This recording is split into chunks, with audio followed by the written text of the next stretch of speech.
का नामो निशान मिटाया। हरियाणा विधानसभा चुनाव के बीच 13 बागियों पर कांग्रेस का एक्शन, 6 साल के लिए पार्टी से निकाला। अब तक 16 नेताओं पर कार्रवाई।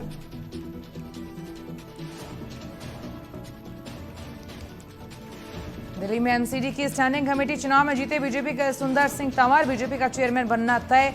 कांग्रेस आम आदमी पार्टी के पार्षद वोटिंग में नहीं हुए शामिल। उत्तर प्रदेश के हाथरस में तंत्र मंत्र का जाल, स्कूल की तरक्की के लिए दे दी कक्षा 2 के छात्र की बलि। स्कूल संचालक समेत पुलिस ने 5 लोगों को किया गिरफ्तार।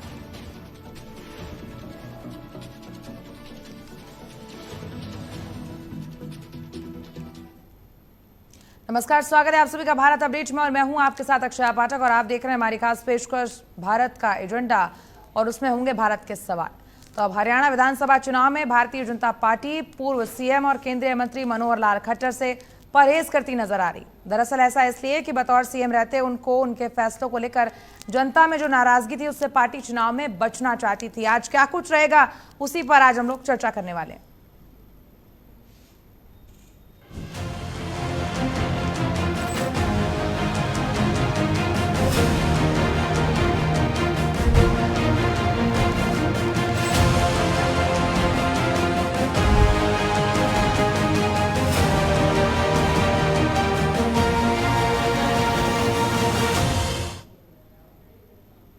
तो अभी तक खट्टर पीएम मोदी की सभाओं में मंच पर नजर नहीं आए हैं। क्या पीएम मोदी की सभाओं से खट्टर को दूर रखकर बीजेपी एंटी इनकम्बेंसी से बचना चाहती है? इसके अलावा मनोहर लाल खट्टर बीजेपी के पोस्टरों से भी गायब हैं।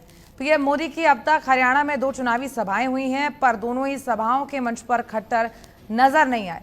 खास बात यह है कि पीएम मोदी की 14 सितंबर को कुरुक्षेत्र में सभा हुई थी, वहां पर भी खट्टर मौजूद नहीं थे, जबकि खट्टर बगल की सीट करनाल से लोकसभा सांसद हैं। इसके अलावा खट्टर गृह मंत्री अमित शाह की भी सभाओं से दूर रहे। आखिर क्यों? इसी पर आज चर्चा भी करेंगे और पैनल के साथ विश्लेषण भी यहां पर करने वाले हैं। और अब आपको दिखाते हैं जहां पर भारत का एजेंडा, भारत के सवाल, वो क्या होने वाले हैं। तो यहां भारत के एजेंडा, भारत के सवाल, इसको भी हम यहां जानने की कोशिश करेंगे। तो क्या खट्टर को बीजेपी साइडलाइन कर रही है? सबसे पहला सवाल तो यही बनता है। दूसरा सवाल, जहां ओबीसी वोटर्स में गलत मैसेज ना जाए इसलिए खट्टर को दूर किया गया है, चाहे वो चुनावी जनसभा हो, चाहे मंच साझा करने की बात हो। तीसरा सवाल, क्या जाटों को ना पसंद है खट्टर?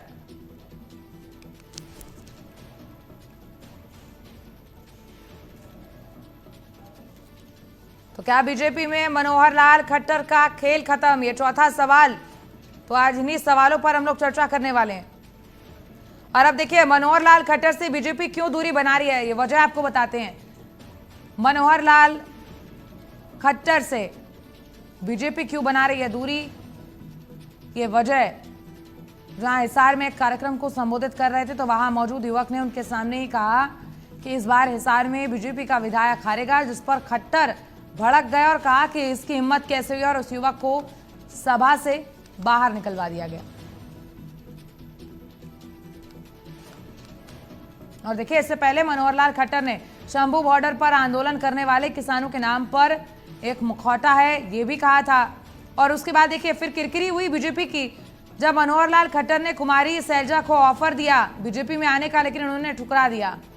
और केंद्र में मंत्री बनने के बाद भी हरियाणा में उन्होंने अपनी सक्रियता कम नहीं करी।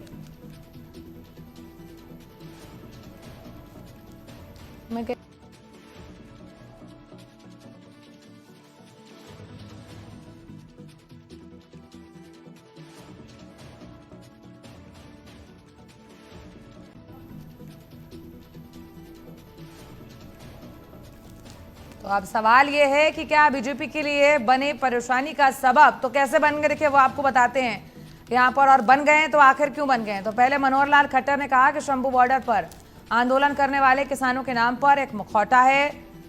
फिर जब वो हिसार में कार्यक्रम को संबोधित कर रहे थे तो वहां मौजूद युवक ने उनके सामने ही कहा कि इस बार हिसार में बीजेपी का विधायक हारेगा, जिस पर खट्टर भड़क गए और ये कहा कि इसकी हिम्मत कैसे हुई, और इस युवक को सभा से बाहर निकलवा दिया। फिर इसी तरह मनोहर लाल खट्टर ने कुमारी सैलजा को बीजेपी में शामिल होने का ऑफर दिया था, जिसे सैलजा ने ठुकरा दिया। इससे भी बीजेपी की कहीं ना कहीं किरकिरी हुई। केंद्र में मंत्री बनने के बाद भी हरियाणा में मनोहर लाल खट्टर ने अपनी सक्रियता कम नहीं की। इस सक्रियता के चलते संदेश ये गया कि सीएम नायब सैनी के बनने के बाद भी हरियाणा के अहम फैसले खट्टर ले रहे हैं। उनकी ये सक्रियता बीजेपी कार्यकर्ताओं को न रास आई और न ही हरियाणा की जनता को।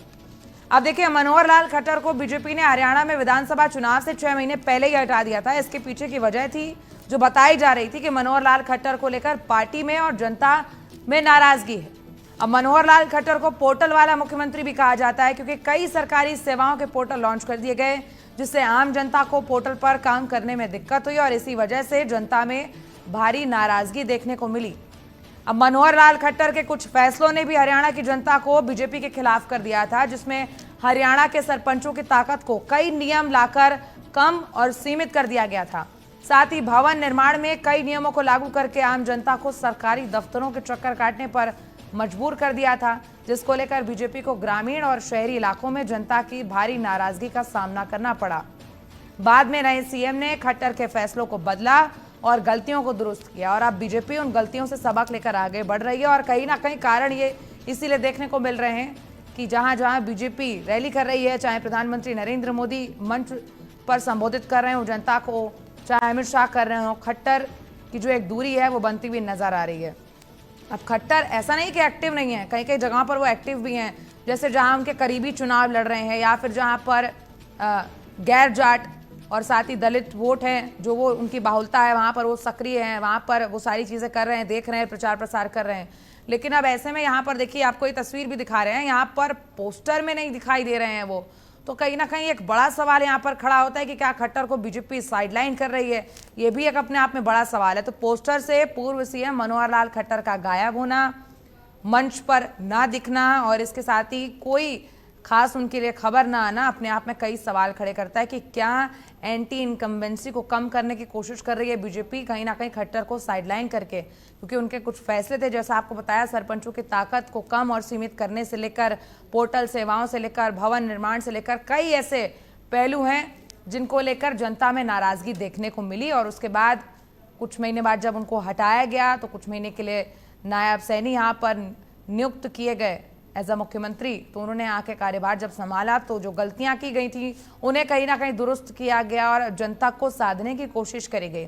अब ऐसे में हरियाणा का चुनाव बड़ा अहम है, क्योंकि इस बार जो चुनाव है उसमें सीधी टक्कर कांग्रेस और बीजेपी के बीच देखने को मिल रही है। आम आदमी पार्टी भी इस बार यहाँ मैदान में उतरती हुई नजर आई है और इसके साथ ही जेजेपी ने लोग वो भी अपना अपना दबदबा रखते हैं।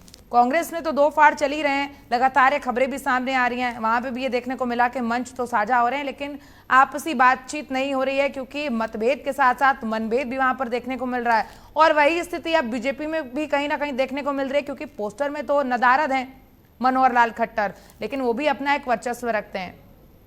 तो देखिए, यहाँ पर इसी पर हम लोग चर्चा करने वाले हैं। इतनी सारी जो आपको यहाँ पर बातें बताई गई हैं उसको लेकर हम आज चर्चा करेंगे। पैनल पर हमारे साथ फिलहाल रतन शर्मा जी जुड़ गए हैं, जीजेपी से हैं, और हमारे साथ प्रभात त्रिपाठी जी जुड़ गए हैं, वरिष्ठ पत्रकार हैं। आप दोनों का बहुत बहुत स्वागत है। और अभी पैनल पर और भी गेस्ट जुड़ेंगे हमारे साथ में, क्योंकि 1 घंटे की ये चर्चा है, भारत का एजेंडा, भारत के सवाल यहाँ पर, तो अलग अलग सवाल भी होंगे और अलग अलग पार्टियों से इसके सवाल किए जाएंगे। तो चलेंगे अपने पैनल की तरफ, जहाँ पर हम लोग आज ये डिस्कस करने वाले हैं कि क्या खट्टर को बीजेपी साइडलाइन कर रही है। तो सबसे पहला सवाल रतन शर्मा जी आपसे, देखिए हरियाणा का चुनाव है, पार्टियां एक्टिव हैं, खूब प्रचार प्रसार हो रहा है, अच्छे से चुनाव कर रहे हैं, लेकिन यहाँ कहीं ना कहीं देखने को मिल रहा है कि मंच पर कभी कांग्रेस के अंदर मनभेद देखने को मिला, जहां कुमारी सैलजा, भूपेंद्र हुड्डा साथ में मंच पर तो नजर आए, कार्यकर्ताओं से बात करते हुए नजर आए, लेकिन आपस में बातचीत नहीं करी। और वही तस्वीर सेम बीजेपी की भी यहाँ सामने आई है, जहां खट्टर मौजूद नहीं रहे, चाहे प्रधानमंत्री नरेंद्र मोदी का जन संबोधन हो, चाहे अमित शाह का जन संबोधन हो।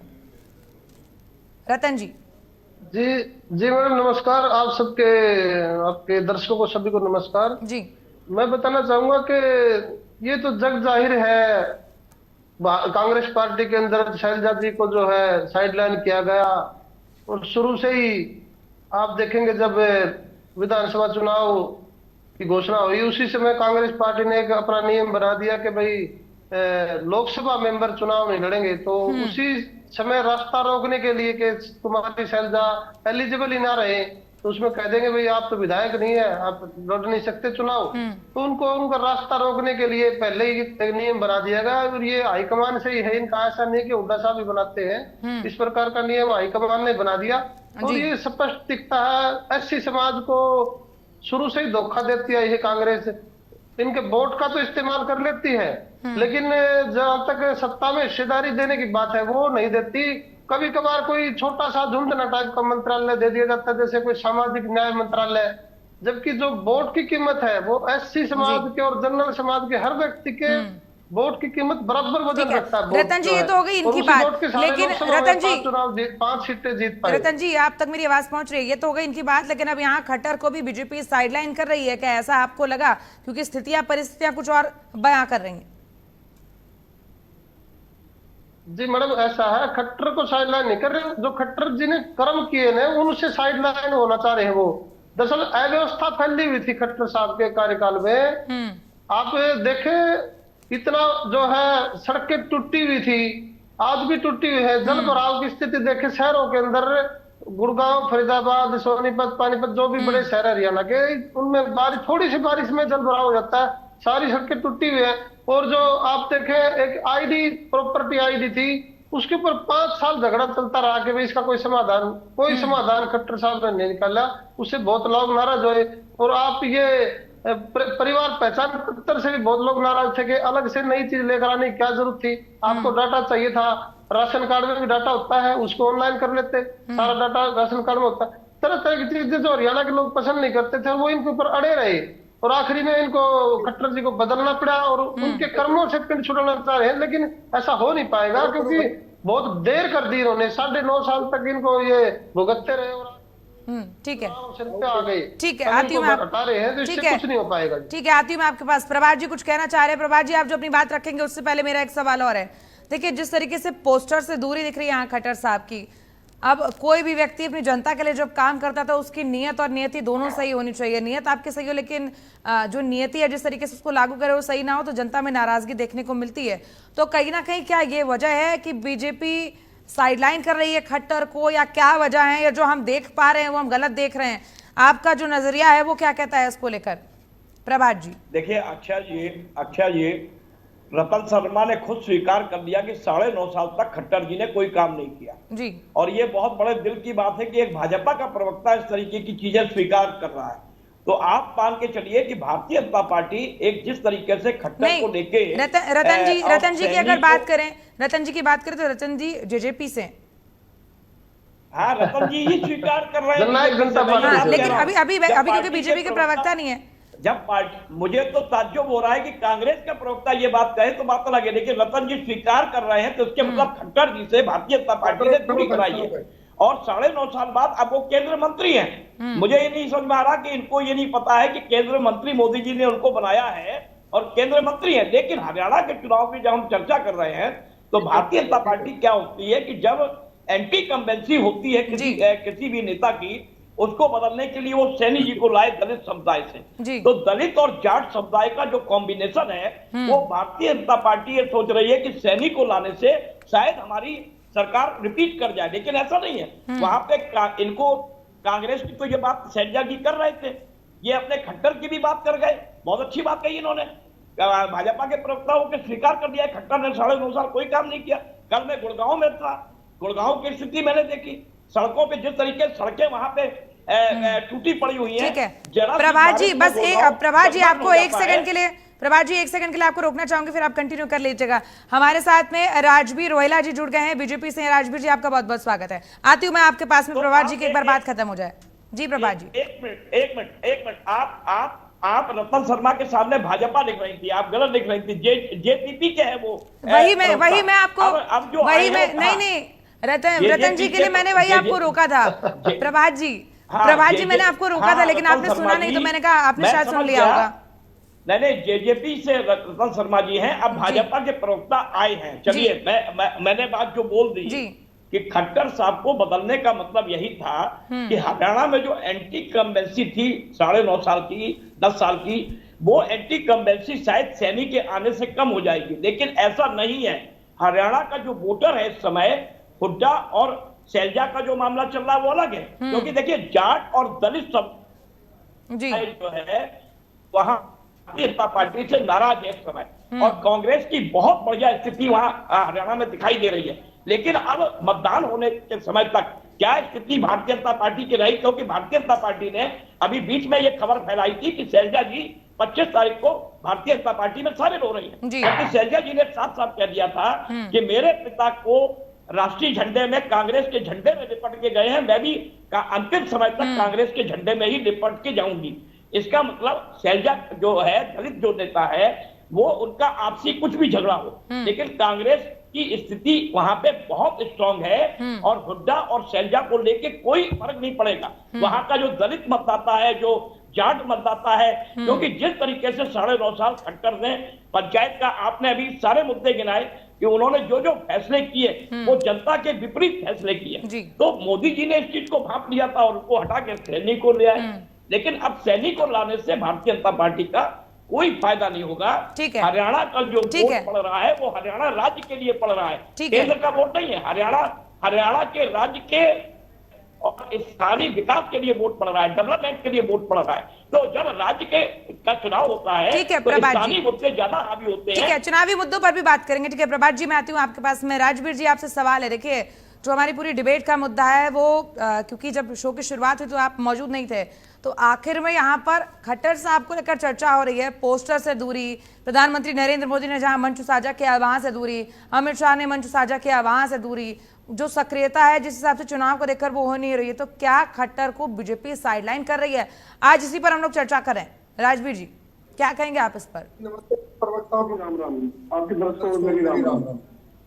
खट्टर साहब से किसी को कोई दूरी नहीं, उनके अपने प्रोग्राम लगते हैं, रोज की रोज वो 2-3 विधानसभा में जा रहे हैं, उनका अपना एक व्यवस्था, उस हिसाब से वो काम कर रहे हैं। नई बात है, उनकी दूरी कोई दूरी नहीं है, क्योंकि भारतीय जनता पार्टी किसी परिवार की पार्टी नहीं है, ना इस पार्टी में किसी का कब्जा है। तो अलग अलग व्यवस्थाएं हर कार्यकर्ता की लगती है, और वो भी एक कार्यकर्ता है, नेता के नाते अपना दायित्व निभा रहे हैं। अब अगर कांग्रेस वाले अभी ये बात कहे तो हजम नहीं होती ना, क्योंकि कांग्रेस में जब अशोक गहलोत को बदलने की बात थी तो वो बदला नहीं गया, क्योंकि उन्होंने वो पूरा सिस्टम ही बदल दिया दिल्ली का। ये पूरे भारत ने देखा था भाई वो कैसे व्यवस्था हुई थी, कैसे अजय माकन जी ने जो व्हिप जारी करवाया था और व्हिप का कैसे अपमान हुआ था। तो ये चीजें तो कोई विषय नहीं जीते। लेकिन बात आपकी हरियाणा की, तो हरियाणा में भारतीय जनता पार्टी का हर कार्यकर्ता नेता अपना लगा हुआ स्टार प्रचारक आए हुए हैं, ठीक है ना। तो जो हटाना लगाना ये पार्टी का दायित्व, हमारी पार्टी लोकतांत्रिक पार्टी, और अमित शाह जी ने खुद कह दिया कि मतलब मनोहर लाल जी ने खुद बोला कि भाई उन्हें कि भाई मेरा समय पूरा हो गया, मुझे अब यहाँ से मतलब जाना है, तो उनको केंद्र में ले गई। अब जैसे ही हमारे मतलब नायब सैनिक जी है, तो वो भी एक बूथ के कार्यकर्ता है, ओबीसी से आते हैं वो। तो भारतीय जनता पार्टी में कब किसकी लॉटरी लगी, ठीक है, कुछ नहीं पता। हमारा प्रदेश राजवीर जी एक बात बताइए, आप खुद ही कह रहे हैं कि मनोहर लाल खट्टर को देखिए केंद्र में ले गए, तो जितने चेहरे जो अहम है, स्टार प्रचारक की बात करें या बाकी चीजों की बात करें, तो कहीं ना कहीं वर्चस्व हर आदमी रखता है। मुख्यमंत्री भी रहे हैं वो अपने एक समय में, फिर उनको बदलकर नायाब को रखा गया वहां पर मुख्यमंत्री। बहुत सारी जो उन्होंने चीजें करी थी उन गलतियों को वापस से उनका करेक्शन भी किया गया, तो कहीं ना कहीं जनता नाराज थी, तो ये मैसेज गया। तो उसके बाद तमाम चीजें, क्योंकि राजनीति आप भी बखूबी जान सकते हैं, तो ऐसे में मेरा सवाल इसीलिए यही था कि रैलियों से भी दूरी, पोस्टर से भी दूरी, मंचों से भी दूरी, तो क्या बीजेपी की मजबूरी है उनको ढोना, या फिर वो दिखाई क्यों नहीं दे रहे? आपने कहा हर कार्यकर्ता अपने अपने काम में लगा हुआ था, तो आखिर वो है कहाँ? वो कौन से प्रचार प्रसार में लगे हुए हैं? वो तो प्राण में भी थे, अम्बाला में भी थे, वो तो पानीपत में भी थे, उन्होंने हर जगह अपने कार्य, हिसार भी गए, सिरसा भी गए, फतेहाबाद भी गए हैं वो तो राजवीर जी, क्या ये वही जगह है जहां पर उनके जो है करीबी या तो वो चुनाव लड़ रहे हैं, या फिर पंजाबी हैं, या गैर जाट, और जो पिछड़े वोटर्स है वो वहां पर गए, उनकी कमान वहां पर दी है? क्योंकि अब पूरी जो है असक्रिय तो नहीं हो सकते, सक्रियता तो कहीं ना कहीं दिखानी पड़ेगी, क्योंकि चेहरा है वो भी। राम जी जो गए आए हैं, वो जो मतलब वो उनके करीबी थोड़े ना, वो पार्टी के साथ है सभी, तो करीबी का दूरी का मतलब नहीं, क्योंकि यहाँ फर्ज निभाया जाता है। आपको पसंद है तो भी, आपको ना पसंद है तो भी, जो नेतृत्व ने फैसला कर दिया वो आपके लिए शर्माते हैं, वो चाहे बूथ का कार्यकर्ता हो चाहे राष्ट्रीय अध्यक्ष हो। ठीक है, अगर आला कमान ने अगर ऐसा फैसला करा है तो कुछ तो सोच के करा ही होगा। इतनी भी क्या खटास पड़ गई, या इतना भी ऐसा क्या हो गया, या बीजेपी की मजबूरी हो गई कि प्रचार में खट्टर से दूरी बनाकर रखनी पड़ेगी? कुछ ऐसा चल रहा है क्या राजवीर जी? कोई खटास नहीं है, बिल्कुल भी कोई खटास नहीं है। क्योंकि उन्होंने अपना दायित्व केंद्रीय मंत्री के नाते संभाल लिया है। उनकी वहां जिम्मेवारियां बनते हैं और पूरे भारत के फैसले लेने हैं एक मंत्री के नाते। तो हरियाणा नायब जी चला रहे हैं। 5 तारीख को पब्लिक ने वोट करनी है, जनता ने 8 तारीख को फैसला आ जाना है। ठीक है, हालांकि फैसला ठीक है, फैसला तो जब जनता करेगी तो सामने ही होगा सबके। जिस तरीके से अभी देखिए प्रभात त्रिपाठी हमारे वरिष्ठ पत्रकार, उन्होंने भी बताया कि जो है इस समय जो रुख है वो कांग्रेस की तरफ ज्यादा दिख रहा है। हरियाणा को लेकर जो चुनाव है उनको लेकर वो जमीनी स्तर पर काम कर रहे हैं, क्योंकि वो वरिष्ठ पत्रकार है तो बहुत जो चीजें हैं बारीकी से देख रहे हैं। आप भी राजनीति से जुड़े हुए हैं तो आप भी चीजें बारीकी से देख रहे हैं। ठीक है, राजवीर जी आपके पास मैं आती हूँ यहाँ पर। रतन जी आपके पास आना चाहूंगी। रैलियों से भी दूर रखा जा रहा है, आखिर इनको क्यों, क्या लग रहा है आपको? और देखिए ये कह रहे हैं कि आला कमान डिसाइड करता है किसे कहाँ जाना है, क्या करना है। रतन जी क्या लग रहा है आपको? आप भी तो गठबंधन में, आप भी तो गठबंधन में, रतन जी आप लोग भी तो गठबंधन में रहे हैं, तो आप भी बेहतर जानते होंगे कि प्रचार प्रसार कैसे करना है, आला कमान के जो निर्देश हैं वो क्या आ रहे होंगे। हाँ, मैं उसी पर हूँ मैडम, मैं बीजेपी का एक ठीक है रतन जी आ रही हूँ मैं। रतन जी एक सेकंड आपको रोकना चाहूंगी यार आपके पास में। देखिए हमारे साथ कांग्रेस से भी अब यहाँ पर योगेश सिहाग जी जुड़ गए कांग्रेस से। योगेश जी आपका बहुत बहुत स्वागत है। ठीक है रतन जी। जी मैडम, आपके सभी दर्शकों हाँ मैडम मैं बताना चाहूंगा जी। हाँ जी, ठीक है रतन जी मैं बताना चाहूंगा, गुरु चेले का सिस्टम है। मोदी जी को बनाया था आडवाणी जी ने, जबकि वो गुजरात की राजनीति में नहीं थे। ऐसे आडवाणी जी ने, मोदी जी ने बनाया खट्टर जी को, जबकि वो एलिजिबल नहीं थे या नए थे और सीनियर भी नहीं थे। ऐसे ही खट्टर जी ने जब जाने लगे तो इन्होंने नॉमिनेट कर दिया सैनी जी को, जबकि उससे पहले काफी सीनियर विद साहब और कई नेता थे। यहाँ पार्टी का भला ना देख करके अपना चेला बैठाने का एक प्रथा रही है। शुरू से मैं चयन बता रहा हूँ, मैं कोई गलत नहीं बता रहा। और लेकिन चलो खट्टर जी को साइडलाइन कर दिया, लेकिन पार्टी जब चुनाव में जाती है तो पिछले जब सत्ता में थे तो पिछले काम गिनाओ और आगे के वादे करो। पिछले काम नहीं गिना रहे कि 9.5 साल में खट्टर साहब ने काम किया। चलो खट्टर साहब की ड्यूटी कहीं और लगा दी, उनके काम तो गिनाओ आप कि भाई 9.5 साल में ये काम किए। वो सिर्फ 56 दिन के सैनी साहब की जो घोषणाएं हैं उन्हीं के ऊपर टिके हुए हैं। राजवीर जी ये सच्चाई है, इसमें कोई ठीक है नहीं है। ठीक है रतन जी रुक जाइए। राजवीर जी कुछ कहना चाह रहे हैं। राजवीर जी आपके पास आते हुए, लेकिन उनके काम तो गिनाने चाहिए। ठीक है गिन लेंगे, अभी काम भी गिन लेंगे। रुक जाइए रतन जी, रुक जाइए, काम भी गिन लेंगे। राजवीर जी आपके पास आती हूँ, लेकिन हमारे गेस्ट और जुड़े हुए हैं योगेश जी, उनसे भी उनकी पहली प्रतिक्रिया लेना जरूरी है। राजवीर जी आती हूँ मैं आपके पास। योगेश जी पोस्टर से गायब दिख रहे हैं खट्टर साहब। अभी तक तो कांग्रेस में ये हवा चल रही थी, लेकिन अब ये हवा बीजेपी की तरफ भी मुड़ गई है। एक तरफ वहां सैलजा को लेकर और हुड्डा को लेकर, और उसके बाद रणदीप सुरजेवाला का जो बयान आया था उसने कहीं ना कहीं चिंगारी जो है उसमें चिंगारी भड़का दी। और उसके बाद अब यहाँ बीजेपी की स्थिति भी कुछ ऐसी नजर आ रही है जहां पोस्टरों से भी गायब दिख रहे हैं खट्टर, पीएम मोदी की जनसभाओं से भी गायब दिख रहे हैं, और साथ ही अमित शाह ने जब जनसभा को संबोधित किया तो उससे भी गायब दिख रहे हैं। आखिर आपको क्या लग रहा है, क्या कारण है? देखिए अक्षय जी, सबसे पहले तो मैं आपके चैनल का धन्यवाद करना चाहूंगा। जो मुद्दा मैं हर डिबेट में पिछले 10 दिनों से उठा रहा था, उस मुद्दे को आपने प्रमुखता से उठाया है। हरियाणा की जो देखिए जिस दिन से कुरुक्षेत्र की रैली मोदी जी की होती है उसमें खट्टर साहब का चेहरा भी गायब और वो ने मंच भी साझा नहीं करने दिया जाता। उसके बाद गोहाना में रैली होती है और मैं समझता हूं कल भी हिसार में रैली है।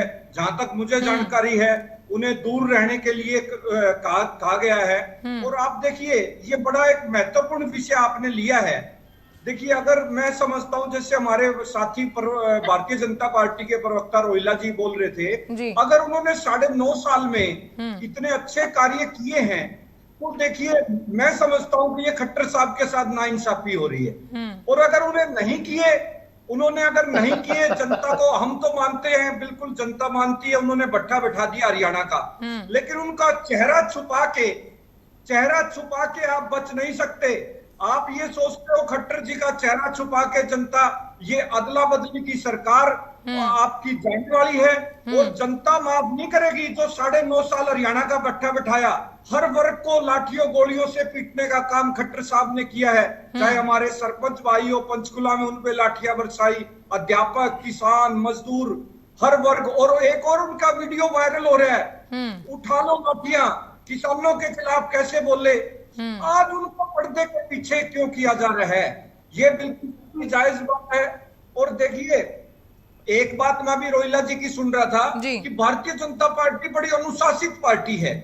देखिए हमने सुना, हमने भी था किसी जमाने में जब अमित शाह जी ने डिक्लेयर कर दिया कि हमारी अगर सत्ता आती है तो नायब सैनी जी हमारे मुख्यमंत्री का चेहरा होंगे, उसके बाद विज साहब बिल्कुल दावेदारी जता रहे हैं इन्हीं की पार्टी में।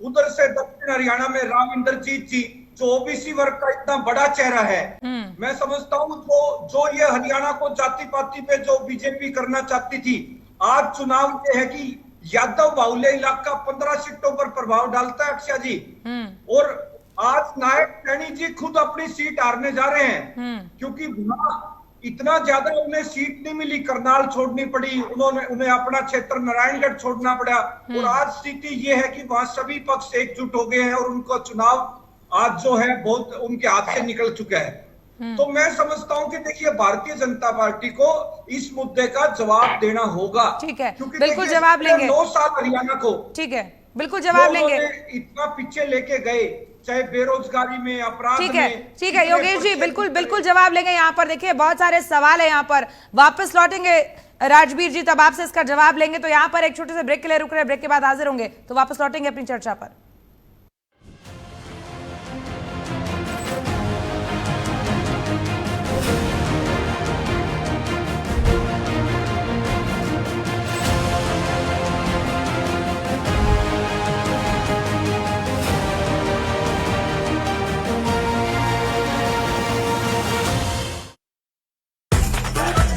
मैं क्या जी सब जानते हैं, जहां दिखे मारियो, अपना समझ के खा लियो।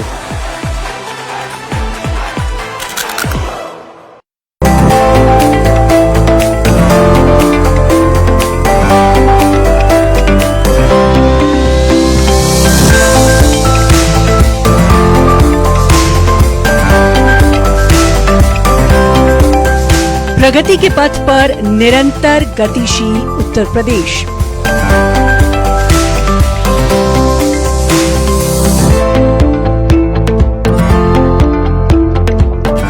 उत्तर प्रदेश निरंतर बन रहा उत्तम प्रदेश।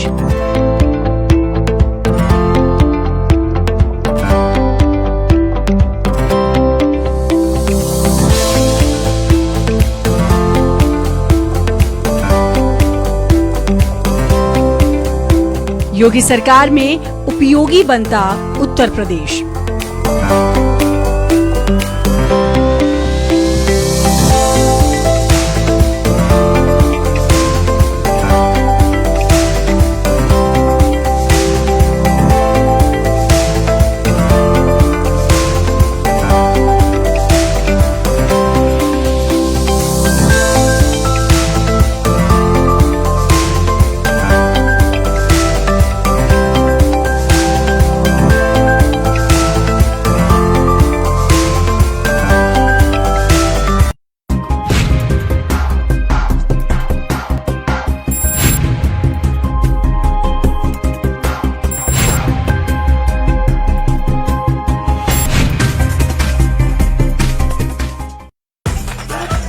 मैं क्या जी सब जानते हैं, जहां दिखे मारियो, अपना समझ के खा लियो।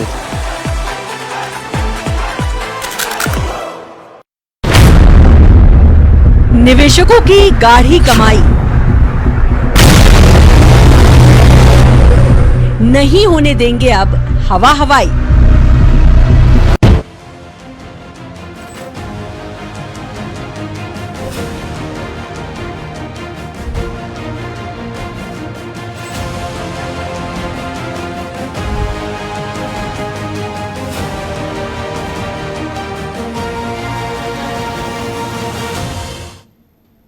तो ब्रेक के बाद आपका स्वागत है। देखिए आज हम लोग चर्चा करें जो आज सैनी हुड्डा में टक्कर, लेकिन इनके वो पोस्टर से गायब खट्टर।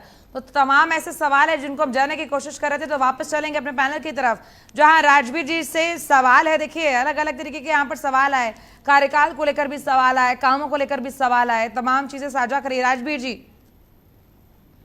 मैं पहले जज्बा के जो हमारे सीनियर नेता है रतन सिंह जी की थोड़ी याददाश्त ठीक, रतन शर्मा जी बड़ा सम्मान करता हूँ इनका।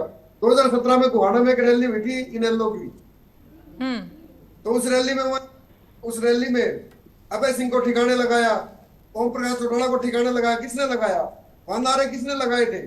वहां बुजुर्गों का अपमान किसने किया था? आ रही हूँ रतन जी आपके पास।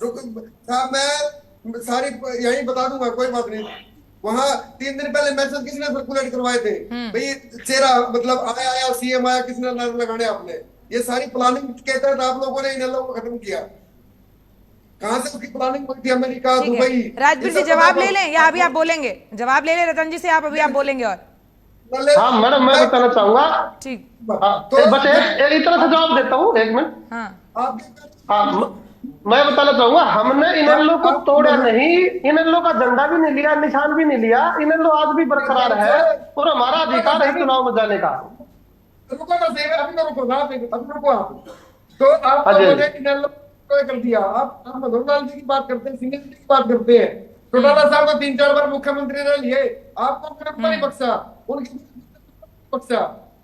जबकि अतः सिंह ने इजहार आते ही, अमेरिका से आते ही दुष्यंत चौटाला को लॉन्च किया। जब आप अपने परिवार के नहीं हो सकते, हरियाणा की जनता कैसे हो सकते? वो बोले बैठ के आपको वोट देती। तो इसलिए आप अभी जवाब मैं बताना चाहूंगा सर राजवीर जी, हमने इन लोगों को बिल्कुल नहीं तोड़ा, उसका निशान उसके नाम के ऊपर कोई दावा नहीं किया। लोकतंत्र में अधिकार है, मतदाता अलग नेता चुनना चाहता, अलग पार्टी चाहता, हमने अलग पार्टी बनाई। आज भी इन लोग बरकरार है और उनको अधिकार वो जनता के बीच में जाए, और वो कई बार गए भी और उनकी 1 सीट आई। तो ये तो जनता ने तय कर दिया कि असली पार्टी कौन सी थी, असली इन लोग थी वो। बात करते थे, मैं जवाब वो दे रहा हूँ, आपने ठीक है। यहाँ पार्टी असली और नकली की बात नहीं हो रही है। यहाँ पर अब देखिए सीधा सीधा सवाल है, एक तरफ सैनी और हुड्डा और उधर पोस्टर से गायब खट्टर। ठीक है, वापस लौटूंगी आप लोगों के पास में। प्रभात जी, जिस तरीके से यहाँ पर बीजेपी एंटी इनकम्बेंसी से बचना चाहती है, खट्टर साहब को दूर रखकर यहाँ पर, और पोस्टर से भी गायब दिखे, रैलियों से भी गायब दिखे, आपने अपने विश्लेषण पे बताया कि इस समय जो रुख है वो कांग्रेस की तरफ यहाँ पर बना हुआ है। लेकिन ऐसे में आपको नहीं लगता है कि जिस तरीके से खट्टर साहब का नेचर दिन पर दिन बदलता हुआ नजर आया, जहाँ बगावत भी शुरू हुई, जनता में नाराजगी शुरू हुई, तो वो भी कुछ कारण रहे, जैसे कि एक सभा के दौरान जो एक व्यक्ति ने कह दिया कि बीजेपी से विधायक हारेगा हिसार में, तो उस पर वो गुस्सा हो गए। उसके बाद फिर ऐसे ही तमाम और भी केसेस देखने को यहाँ पर मिले, तो कहीं ना कहीं जनता उनसे नाराज होती हुई आगे बढ़ती चली गई। प्रभात जी देखिए, अक्षा जी, शंभू बॉर्डर पर भी उन्होंने कह दिया था प्रभात जी, आंदोलन को लेकर के किसानों के चेहरों पर मुखौटे हैं। अक्षा जी, जब आदमी उम्र दराज हो जाता है जी, और केंद्र सरकार और राज्य सरकार के बीच की जो केंद्र की योजनाएं थी, देखिए हरियाणा का इस समय पूरा राजनीतिक तापमान क्या है आप इसको समझिए। भारतीय जनता पार्टी बनाम कांग्रेस के बीच बहुत करारी टक्कर है। एक तरफ एंटी कंबेंसी है, एक तरफ किसानों का मुद्दा और महिला पहलवानों का मुद्दा। आपको याद होगा अक्षरा जी कि जिस तरीके से विनेश फोगाट के साथ हुआ और महिलाओं के साथ एक सांसद ने जिस तरह जंतर मंतर में बैठे, और किसानों का मुद्दा, महिलाओं का मुद्दा और बेरोजगारी, जो बहुत ये 3-4 मुद्दे ऐसे हैं जो भारतीय जनता पार्टी के लिए हलक पे अटके हुए हैं। अब इन्होंने एक नया प्रयोग किया है, सैनी को लाके, दलित एक चेहरे को लाके, कि शायद सैनी एंटी कंबेंसी खट्टर की दूर कर पाएंगे। और खट्टर कितना विरोध करेंगे, खट्टर को कितना समर्थन देगा, ये तो वक्त बताएगा मतदान के समय। लेकिन वहां पे जिस तरीके से कांग्रेस ने एक मुद्दे उठाए हैं, जितने भी मुद्दे जमीनी स्तर पे हैं, चाहे वो डेवलपमेंट का मुद्दा हो, चाहे वो बेरोजगारी का हो। प्रभात जी इसी में एक और सवाल है मेरा। प्रभात जी इसी में एक और बात आपसे जानना चाह रही हूँ। ठीक है प्रभात जी, इसी में कांग्रेस जो रुख है, कांग्रेस को समर्थन वहां इसलिए मिल रहा है कि जाट और दलित समुदाय ने ये तय किया है कि जिस तरीके से सारी योजना, प्रभात जी क्या अब तक मेरी आवाज पहुंच रही है? खट्टर जी ने नहीं इम्प्लीमेंट किया उनके लिए। ठीक है प्रभात जी, क्या आप मुझे सुन पा रहे हैं? लड़ाई है, इस लड़ाई में भारतीय जनता पार्टी पीछे हो गई है और अभी की तारीख में कांग्रेस की स्थिति वहां अच्छी है। ठीक है, अब वो शैलजा नाराज है। ठीक है प्रभात जी, क्या आप मुझे सुन पा रहे हैं? राहुल गांधी जनसभा कर रहे हैं, जनता के बीच पहुंच भी रहे हैं। शायद प्रभात जी तक मेरी आवाज नहीं पहुंच रही। प्रभात जी क्या आप मुझे सुन पा रहे हैं? हाँ मैं सुन रहा हूँ जी। प्रभात जी एक सवाल और था मेरा आपसे, क्योंकि देखिए आपने इतना अच्छा विश्लेषण करके बताया कि क्या चल रहा है, तो क्या ये कह सकते हैं कि ओबीसी वोटर्स में गलत मैसेज ना जाए, इसलिए खट्टर को दूर किया गया कहीं ना कहीं? क्योंकि जिस तरीके से नायब सैनी का आना फ्रंट फुट पर और खट्टर साहब का बैकफुट पर जाना, क्या ओबीसी वोटर्स में गलत मैसेज ना जाए, ये कह सकते हैं? नहीं, निश्चित तौर पे ये भारतीय जनता पार्टी का प्रयास है कि ओबीसी वोटर जो नाराज था खट्टर से 9.5 साल, उनके कार्यकाल को लेकर उन्होंने जो फैसले लिए हैं जनता के, वो शायद खट्टर को बदलकर सैनी के लाने से उनकी एंटी कम्बेंसी दूर हो जाएगी।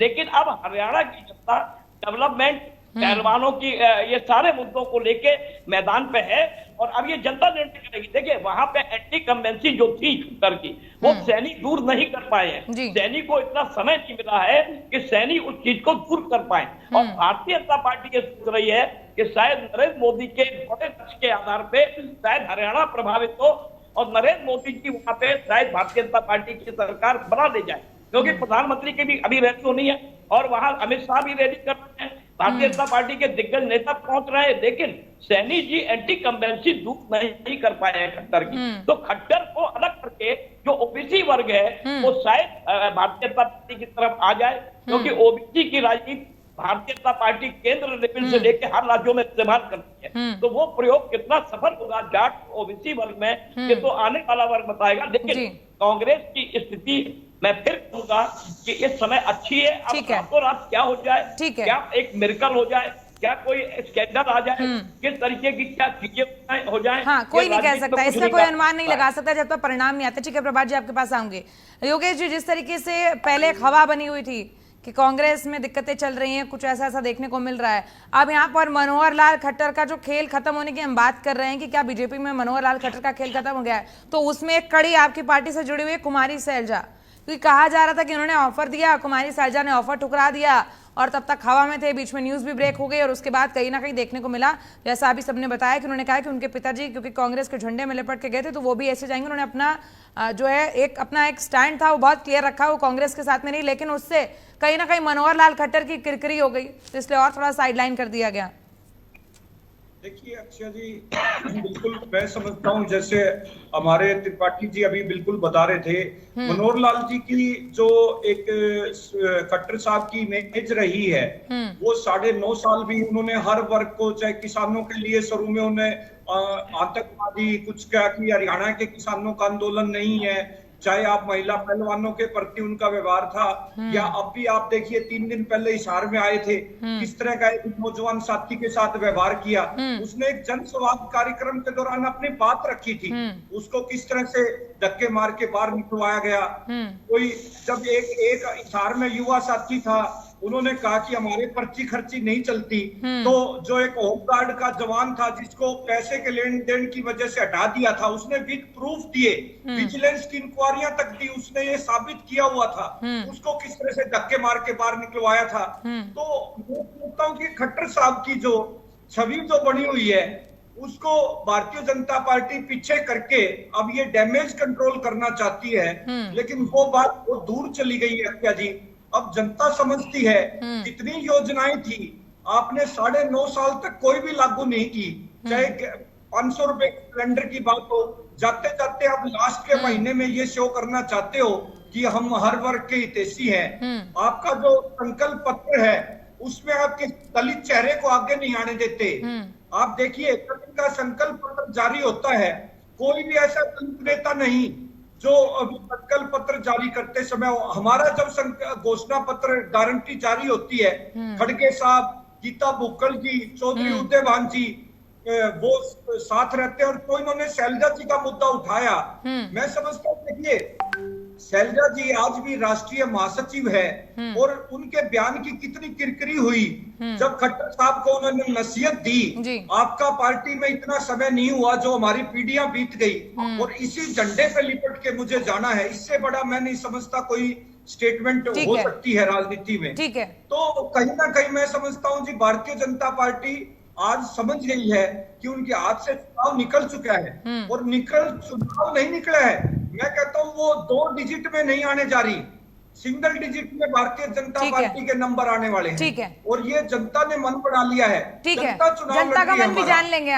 चुनाव के परिणाम आते जनता का मन भी जो है वो पता लग जाएगा। राजवीर जी, 9.5 साल एक तंत्र चलाया, जनता नाराज हुई, टेकने की कोशिश करी गई, सब कुछ किया गया, जितने हथकंडे अपनाए जा सकते थे अपनाए गए, और आपने तो जाके देखा होगा क्योंकि आप बहुत बेहतरी से देख पा रहे होंगे हरियाणा की जनता आखिर चाह के आ रही है और उनके मुद्दे क्या हैं, उन्हीं मुद्दों को लेकर आगे पार्टी भी कहीं बढ़ती हुई नजर आई, लेकिन फिर भी जो एंटी इनकम्बेंसी थी वो कहीं ना कहीं देखने को मिली और इसी की वजह से खट्टर को कहीं ना कहीं किनारे करा गया। और खबर तो ये भी है ये कहा गया कि जो सीएम है नायब वो डमी के तौर पर काम कर रहे हैं, डमी मुख्यमंत्री, क्योंकि अभी भी खट्टर साहब उतनी सक्रियता से हैं और फैसले वही लेते हैं, तो कहीं ना कहीं जनता में भी इसको नाराजगी देखने को मिली। तो क्या ये वजहें हैं कई सारी जिसकी वजह से अब बीजेपी कहीं ना कहीं उन कमियों को पूरा करने के लिए इस तरीके से यहाँ खट्टर से दूरी बनाकर चल रही है, उनको दूर रख रही है? राजवीर जी, अक्सर कैबिनेट के फैसले नायब सेठ जी ले रहे हैं, तो उन्होंने जनता के हित में फैसले लिए और वो समूह विवेक और कैबिनेट के सहयोग से लिए।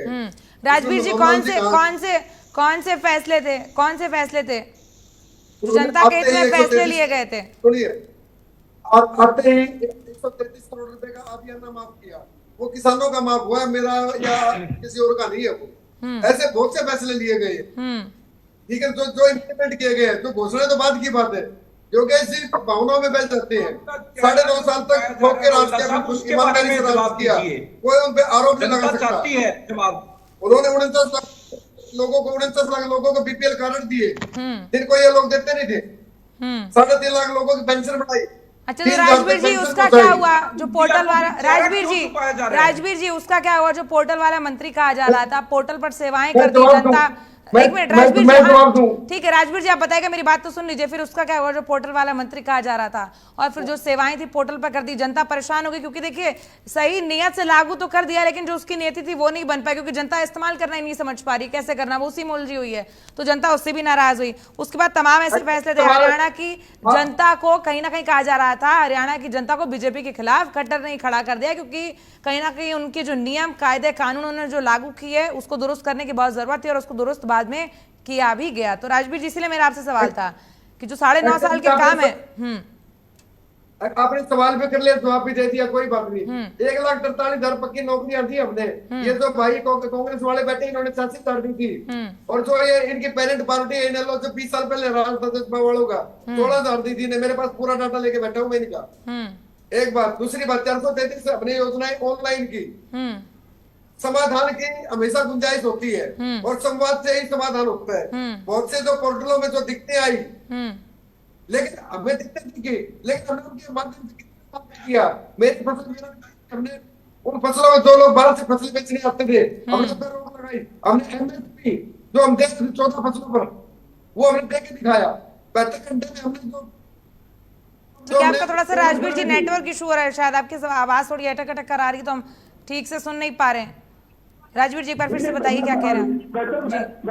हमने पेमेंट देकर दिखाई, हमने 13,000 करोड़ मुआवजा पोर्टल के माध्यम से भरते हैं। तो ये पोर्टल, अब अगर मैं मेरा चैलेंज देता हूँ, ये बदल के दिखा दे, इनके नेताओं से बयान दिलवा दो आप। ठीक है, प्रभात जी क्या कहना चाहेंगे अब इस पर? देखिए, इन्होंने इतनी सारी अपनी जो है उपलब्धियां वो भी गिना दी। इन्होंने बोला कि ऐसा था वैसा था, और मैं इधर बार बार गिनाने की कोशिश करूँ कि देखिए तमाम थी, पोर्टल वाला मंत्री भी कहा गया, और भी बहुत सारी बातें कही गई, जहां मैंने सरपंच वाली जो ताकतें थी उनको कम और सीमित करने पर भी कहीं ना कहीं रोष देखने को मिला। जनता कहीं ना कहीं नाराज दिखाई दी।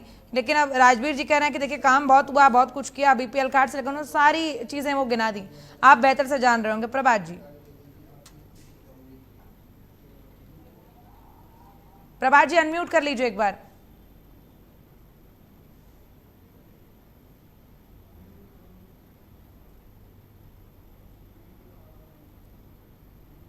प्रभात जी अनम्यूट कर लीजिए, मैं आपको सुन नहीं पा रही हूं। नहीं सुन पा रही प्रभात जी, आपको अनम्यूट नहीं हो पाया शायद।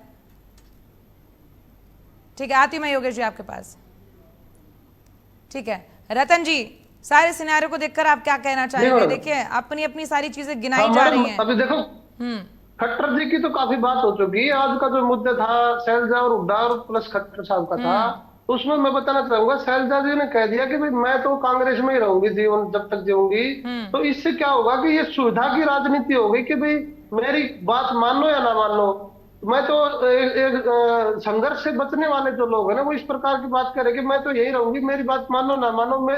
लेकिन इससे क्या है, आप नेता अपने लिए नहीं लड़ता, अपने वोटरों के लिए, अपने समाज के लिए, अपने समर्थकों के लिए लड़ता है। तो अगर आप समर्थकों को, वोटरों को, समाज को छोड़ दोगे तो एक वैक्यूम क्रिएट हो जाएगा, और जो है आप अकेले रह जाओगे, समर्थक किसी और के साथ लग लेंगे। तो ये इस प्रकार की जो बात कही है शैलजा जी ने कि मैं तो तिरंगे में लिपट कर ही जाऊंगी, मेरे पिताजी गए थे, लेकिन कांग्रेस पार्टी में आपकी कोई सुन नहीं रहा। और आपको जो है खाली इस्तेमाल किया जा रहा है, आपको कोई पद नहीं दिया जा रहा, पहले ही रोका जा रहा है, खाली आपके द्वारा वोट लिए जा रहे हैं। तो इससे क्या होगा, उनके अंदर एक वैक्यूम क्रिएट हो जाएगा। जो इनका वोटर है, समाज है, समर्थक है, वो इनको छोड़ देगा। आप सुविधा की राजनीति कर रहे हो, संघर्ष नहीं करना चाह रहे, और आप एसी रूम में बैठे हुए आराम कर रहे हो, तो इससे यही होगा कि भाई वो अकेली पड़ जाएंगी।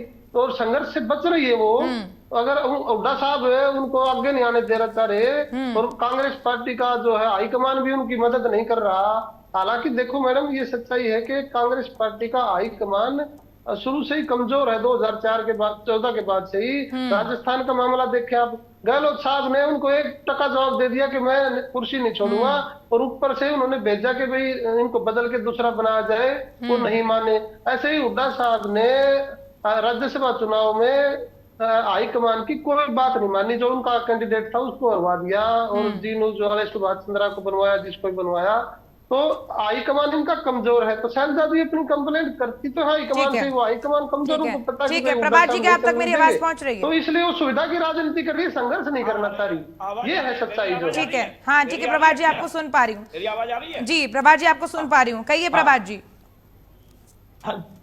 जी देखिए अक्षय जी, शैलजा का मामला कितना जनता के बीच जाएगा, मुझे नहीं लगता कि शैलजा और हुड्डा के बीच का कोई मामला कांग्रेस के लिए खराब करेगा, मुझे नहीं लगता है। ये मतदाता जो है वो डेवलपमेंट के आधार पे वो मुद्दे हमने आपको बताए, उसमें एक अग्निवीर योजना और आप शामिल कर दीजिए, उन मुद्दों में अग्निवीर योजना और शामिल कर दीजिए, और ये सारे जितने मुद्दे हैं ये भारतीय जनता पार्टी के लिए बहुत करारी, जिसे कहते हैं कि एक अग्नि परीक्षा है कि जो जाट और दलित समुदाय है वो जो खट्टर की एंटी कम्बेंसी है, चाहे वो गुड़गांव से लेके पानीपत हो, हिसार हो, हर जगह जिस तरीके से वहां पे डेवलपमेंट नहीं हुआ, काम नहीं हुआ 10 साल तक। देखिए जनता काम के आधार पे हरियाणा में वोट डालने जा रही है।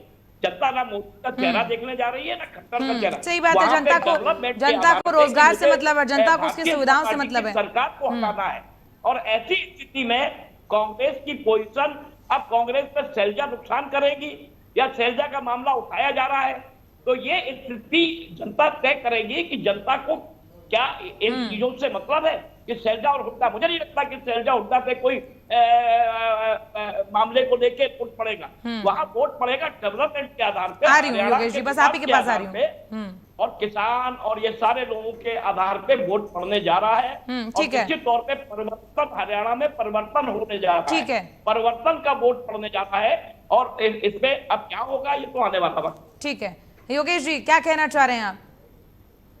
देखिए अक्षय जी, बिल्कुल मैं त्रिपाठी जी की बात से सहमत हूँ, परंतु मुझे एक छोटे दलों की चिंता सता रही है।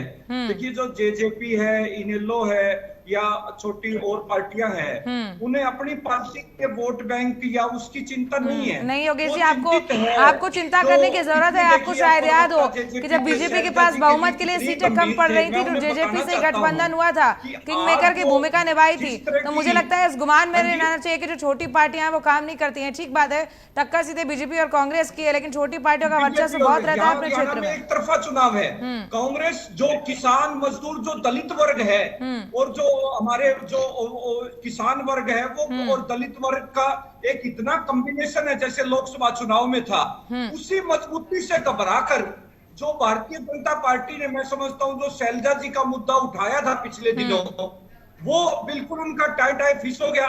मैं स्वयं हिसार जिले से आता हूं, शैलजा जी के गृह जिले से हूं और गृह हल्के से हूं। मैं स्वयं उकलाना हल्के से हूं, जहां शैलजा जी का अपना गांव क्षेत्र है। और मैं बताना चाहता हूं कि उकलाना हल्के से नरेश सेलवाल जी जो कांग्रेस के उम्मीदवार है, ज्यादा नहीं कहूंगा मैं, कम से कम 50,000 के मार्जिन से चुनाव जीत रहे हैं। ठीक है, और हिसार जिले में ठीक है, वो तो देखेंगे, रिजल्ट आने दीजिए। रिजल्ट में तो बीजेपी ने पिछली बार 400 पार कहा था, आप लोगों ने भी बोला था 393। किसान और दलित का ठीक है, वो तो जनता तय कर लेगी किसके पास कितनी सीटें आनी है। ठीक है, स्वीप कर रहे हैं कांग्रेस पार्टी की तरफ। ठीक है, भारतीय जनता पार्टी को ये नहीं समझ में आ रहा कि क्योंकि उन्होंने हर वर्ग को, रतन जी आ रही हूं मैं आपके पास, आज जो खट्टर साहब का जो चेहरा छुपाया जा रहा है वो सबसे बड़ी उनकी विफलता है। और खट्टर साहब आज तक इनवाइट कर रहे हैं हमारे नेताओं को, इसका मतलब उन्होंने हार मान ली। आप देखिए ना अक्षय जी, आज तक खट्टर साहब कह रहे हैं इनवाइट कि आप करना हार भाजपा में मानना आ कैसे हो जाइए। सकता है? इनविटेशन तो आपकी तरफ से भी होते हैं, तमाम पार्टियों में तो ये चलता ही रहता है, दल तो बदलते ही रहते हैं इधर से उधर। दलित को अपना प्रदेश अध्यक्ष बनाया कि हमारी शैलजा जी सम्मानित नेता, आज भी सांसद है, राष्ट्रीय महासचिव है, उत्तराखंड के प्रभारी हैं, वो इतने बड़ी जो मान सम्मान की जगह पे है, बिल्कुल खड़गे साहब राहुल गांधी जी के करीबी है, उनके परिवार के, तो उन्हें चिंतित होने की क्या आवश्यकता पड़ गई? ठीक है, ये नहीं ठीक है योगेश जी, आती हूँ मैं आपके पास आती हूँ। ठीक है रत्नेश जी कुछ कहना चाह रहे हैं? ठीक है आती हूँ मैं योगेश जी। रत्नेश जी क्या कहना चाह रहे हैं? रत्नेश जी देखिए यहाँ पर तो कहा गया कि सीधे सीधे कांग्रेस जीतने वाली है, बीजेपी से तो टक्कर थी तो बीजेपी को साइडलाइन हो ही गई है, ऐसा योगेश जी कह रहे हैं। और वो कह रहे हैं कि छोटी छोटी पार्टियां, उनको सबसे ज्यादा सोचने की जरूरत है, क्या वो क्या करेंगी? हाँ मैडम, प्रभात जी ने कहा कि भी कांग्रेस मुद्दों पे आगे लीड कर रही है। मैं बताना चाहूँ 2024 के लोकसभा चुनाव में कांग्रेस ने 5 सीटें जीती। कोई मुद्दा था? कोई मुद्दा नहीं था। क्या काम किया? काम नहीं किया कोई। सिर्फ एक झूठ के सहारे ये 5 सीटें जीत गई। इन्होंने झूठ फैला दी कि भी संविधान खतरे में है और आरक्षण खतरे में है, और झूठ के सहारे। लेकिन वो काट की हंडी बार बार नहीं चढ़ती मैडम। और वो जो उस समय मुद्दे थे 2024 में लोकसभा में, कांग्रेस पार्टी के राष्ट्रीय मुद्दे थे। हरियाणा के मुद्दे अलग है, यही 2019 में भी था। हमारी 0 सीट आई थी, लेकिन हम 10 सीटें ले गए विधानसभा में, लोकसभा में जबकि 0 आई। इस बार जो मुद्दे होते हैं, प्रदेश के मुद्दे अलग होते हैं। इसमें ये जाति पाति वाली और ये नहीं चलेगी। जो इन्होंने डरा दिया था एससी समाज को, वो नहीं चलेगा इस बार जो है। इसलिए कांग्रेस पार्टी लीड नहीं कर रही, ये सच्चाई है। कांग्रेस पार्टी लीड नहीं कर रही, जो जैसा दिखाया जा रहा है वैसा नहीं है। इनकी बहुत कम सीटें आएंगी। और अब उस समय तो 2 ही पार्टियां मैदान में थी, अब देखेंगे काफी पार्टियां मैदान में है। अच्छा, कांग्रेस की सीटें कम आएंगी, कम हो जाएगा, बीजेपी हार जाएगी, तो जीत कौन रहा है फिर? आप ये बता दीजिए कौन जीत रहा है? कांग्रेस हार जाएगी, बीजेपी जीत नहीं पाएगी, अच्छा तो जीत कौन रहा है? जननायक जनता पार्टी अच्छा परफॉर्मेंस दिखाएगी। 2019 तो मतलब जननायक जनता पार्टी अच्छा परफॉर्म करेगी और किंग मेकर बनाने की भूमिका जो है वो अदा करेगी, चाहे किसी भी पार्टी की हो। का काम करने का तरीका देखा है, तो उसके बेस पर जननायक जनता पार्टी को जनता अच्छा परफॉर्मेंस दिखाएगी। अच्छा ठीक है, राजवीर जी क्या आप तक मेरी आवाज पहुंच रही है? राजवीर जी ठीक है। योगेश जी वो ये कह रहे हैं कि जी बिल्कुल, देखिए मैं यही उसी बात पे आ रहा था, जो मुकाबला सीधा सीधा कांग्रेस और भारतीय जनता पार्टी के बीच में हरियाणा में होने जा रहा है। ये स्थिति बिल्कुल स्पष्ट है। कहीं ना कहीं ये जरूर है कि कुछ सीटें आजाद उम्मीदवार जरूर मुकाबला कर रहे हैं। अब मैं हिसार की स्थिति आपको बता रहा हूं। कल मोदी जी हिसार में आ रहे हैं, परंतु वो वहीं उसी रैली में नवीन जिंदल जी का फोटो तो लगा दिया गया, परंतु उन्हीं की माताजी सावित्री जिंदल जी आजाद चुनाव लड़ रहे हैं। तो भारतीय जनता पार्टी में इस बार इतनी बगावत और गुटबाजी देखने को मिल रही है कि आप हर जगह गुटों में भारतीय जनता पार्टी बटी हुई है। कांग्रेस ने अपना स्टैंड क्लियर कर दिया। ठीक है, और हमारा ठीक है, आती हूँ योगेश जी, थोड़ा समय का अभाव भी हो रहा है, फटाफट से फाइनल कमेंट की ओर चलना चाहेंगे और इस विषय पर जितनी चर्चा करी है उसका एक विश्लेषण भी अब जानने की कोशिश करेंगे। योगेश जी अब एक विश्लेषण जानने की कोशिश करेंगे कि आखिर हमारी इस सार्थक चर्चा का विश्लेषण क्या निकल कर आया है। रतन जी सबसे पहला सवाल आपसे, क्या लग रहा है आपको इस बार किसका खेल खत्म होता हुआ नजर आ रहा है? अलग अलग दांव पेच, कोई पोस्टर से गायब, कोई मंच से गायब, उन सब के बीच में क्या लग रहा है आपको इस बार कौन इस खेल में टिकेगा? मैडम जो कांग्रेस भाजपा की जो हवा दिखाई जा रही है, मैं ऐसे एज ए प्रवक्ता नहीं बोल रहा, मैं एक सामान्य आदमी के तहत बोल रहा हूँ। ऐसी हवा कांग्रेस भाजपा की नहीं है। जननायक जनता पार्टी बहुत अच्छा करके दिखाएगी। और 2024 के लोकसभा चुनाव के मुद्दे अलग थे, हरियाणा के विधानसभा चुनाव के मुद्दे अलग थे। मतलब यानी कि चाहे कांग्रेस जीते चाहे बीजेपी जीते, आप लोग की तरफ की पार्टी से अच्छा समर्थन भी मतलब जो रहेगा, प्रदर्शन रहेगा वो रहेगा, लेकिन बाद में आप सोचेंगे, विचार करेंगे कि जाना किसकी तरफ है। ठीक है, और प्रभात जी आपसे जानना चाहूंगी कि आखिर किसका खेल खत्म होता हुआ नजर आ रहा है? नहीं देखिए, राजनीति में अच्छा जी कुछ नहीं कहा जा सकता है, जनता का मैंडेट है, लेकिन मुझे लगता है कांग्रेस 60 सीटों पे चुनाव जीतने जा रही है। 60 और 65 सीटों पे कांग्रेस चुनाव जीतने जा रही है।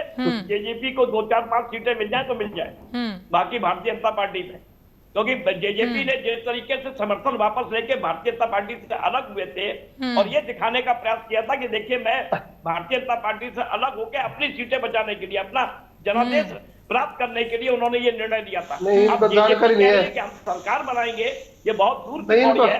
लड़ाई भारतीय जनता पार्टी और कांग्रेस की है, और कांग्रेस आज की तारीख में मुझे 60 सीटों पे जाती हुई दिखाई दे रही है। रतन जी, आगे क्या होगा? रतन जी मुस्कुरा रहे हैं, रतन जी हंस भी रहे हैं, वो कह रहे हैं मुझे भी कुछ कहना था इस बारे में। एक बार सुनने दे रतन जी को भी फटाफट से, 30 सेकंड में रतन जी, फिर योगेश जी के पास जाऊंगा। मैडम पर बात इनको हरियाणा के मुद्दों की समझ नहीं है। हमने समर्थन वापस नहीं लिया था, सरकार इन्होंने खट्टर साहब को हटा दिया था और नए सिरे से तो बीजेपी का डिसीजन था ये कि भाई हम सैनी साहब के साथ अकेले चलेंगे। ऐसा कोई, और जो 60 सीट वाली बात है, आप भी यहाँ 8 तारीख को देख लेना, कांग्रेस भी कमजोर है, कांग्रेस के अंदर अंदरूनी दिक्कत है और भाजपा के अंदर भी दिक्कत है। वो वरिष्ठ पत्रकार है प्रभात जी, उनका अपना विश्लेषण है। रतन जी आपका पॉलिटिकल एजेंडा है, वरिष्ठ पत्रकार है प्रभात जी, उनका जो कहना, उन्होंने जो देखा वो बता रहे, जो समझ रहे हैं। ठीक है योगेश जी, योगेश जी फटाफट से फाइनल कमेंट क्या लग रहा है इस बार? ठीक है योगेश जी, योगेश जी ठीक है योगेश जी क्या लग रहा है? आपके लिए बहुत संभावनाएं हैं कांग्रेस पार्टी में। और हरियाणा में देखिए, जब से जो हमारी 7 गारंटी और चौधरी भूपेंद्र सिंह हुड्डा, उदयभान जी, दीपेंद्र हुड्डा जी की हरियाणा मांगे हिसाब, और इन्होंने हिसाब तो नहीं दिया।